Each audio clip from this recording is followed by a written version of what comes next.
நமது பிரபஞ்சத்தில் ஓர் நிமிடமும் அமைதி இல்லை.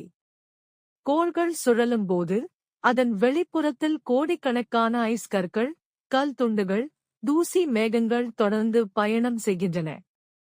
அவற்றில்தான் கோமெட் மற்றும் அஸ்ட்ராய்டு உருவாகின்றன. கோமெட் என்பது பெரும்பாலும் ஐஸ், பனி மற்றும் தூசியில் ஆனது.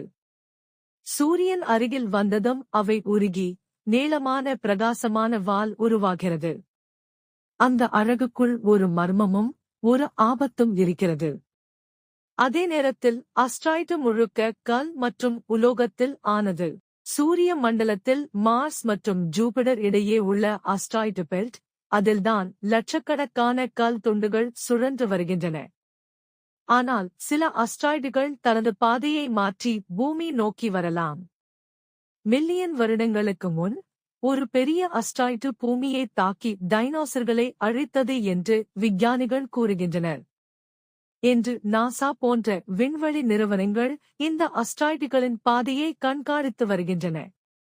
பூமியை தட்டும் முன் அதை திசை மாற்றும் தொழில்நுட்பங்கள் உருவாக்கப்பட்டு வருகின்றன. நம்முடைய பூமி மிகச் சிறியது. ஆனால் அதை பாதுகாக்க மனித அறிவு மிகப்பெரியது. அதனால்தான் விண்வெளியின் ஒவ்வொரு சிறிய கல் துண்டும் விஞ்ஞானிகளின் கண்காணிப்பில் இருக்கிறது.